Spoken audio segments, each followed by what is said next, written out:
Welcome back to my daily blog. আর আজকে হচ্ছে আমাদের যশোরের লাস্ট ডে। তো মনটা অনেক খারাপ লাগতেছিল, কারণ নিজের জন্মভূমি ছেড়ে আমাকে চলে যেতে হবে। তো যাই হোক, আমার মতো করে আমি আমার টাইমটা স্পেন্ড করতেছিলাম আমার ছোট ছোট ভাই বোনদের সাথে। জানি না ওদের সাথে আবার কবে দেখা হবে।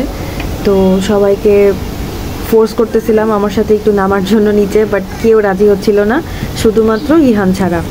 তো ইহানের সাথে একটু ফাইজলামি করলাম, দেন এখান থেকে তারপর আমরা রেডি হচ্ছিলাম বাইরে যাব। যেহেতু আজকে আমাদের লাস্ট ডে, বাসায় থাকবো এটা তো হইতেই পারে না।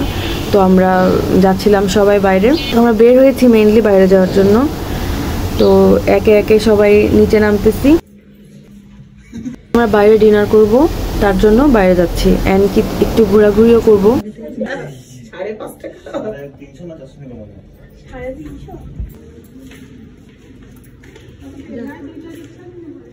প্রথমে গিয়েছিলাম আমাদের বাজার, এই শপের সামনে। এটা হচ্ছে আমার চাচু দিয়েছে। এটা হচ্ছে একটা সুপার শপ। তো 3-4 দিন হলো চাচু এটা উদ্বোধন করেছে। অ্যান্ড যারা যশোরবাসী আছে তারা চাইলে এখান থেকে কেনাকাটা করতে পারে, সব কিছু প্রিমিয়াম কোয়ালিটি পাবেন। আমরা সবাই গিয়েছিলাম চারু পিঠে। এখানে আছে অনেক মানুষের, অনেক বাচ্চাদের হাতে আঁকা সুন্দর সুন্দর পেন্টিং করা আছে, এগুলো দেখতেছিলাম। অ্যান্ড এখানে অনেক পরিচিত মুখ ছিল, পরিচিত অনেক চাচুরা ছিল, তাদের সাথে আড্ডা দিচ্ছিলাম, গল্প করতেছিলাম, অ্যান্ড আমি স্পেন্ড করতেছিলাম। তো আমাকে গান শোনালো, নিজে গিটার প্লে করে আমাকে গান গেয়ে শোনালো। ইভেন আমিও একটা গান গেয়ে তাকে শুনিয়েছিলাম, বাট উনি চায় না ক্যামেরার সামনে আসতে, এর জন্য ওনার ভিডিওটা আমি স্কিপ করেছি।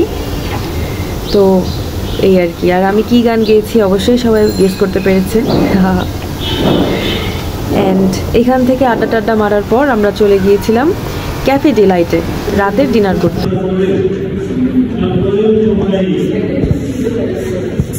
ছবি তুলে দেখেন।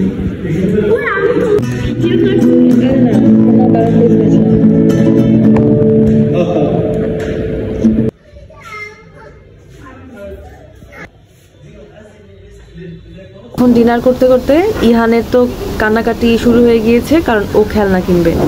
তো ও তো চলে গেল দুলাভাইয়ের সাথে খেলনা কিনতে।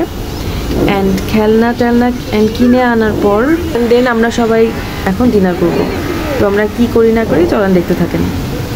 আর এভাবেই আজকে আমাদের দিনটা শেষ হয়েছে, যেহেতু আজকে আমাদের যশোরের লাস্ট ডে ছিল। তো ডিনারটা করে দেন বাসায় চলে গিয়েছিলাম। অ্যান্ড বাসায় যাওয়ার পরে সারা রাত জেগেছিলাম আমরা, প্রায় ভোর 5টা 5:30 পর্যন্ত জেগেছিলাম, যেহেতু কালকে আমি ঢাকায় ব্যাক করব। সো সারা রাত জেগে জেগে সবাই মিলে গল্প করতেছিলাম, আড্ডা দিচ্ছিলাম। তো এই ছিল আমার আজকের দুঃখের দিন। তো বিদায় সবাইকে। চলে আসছে পাঠানা হাত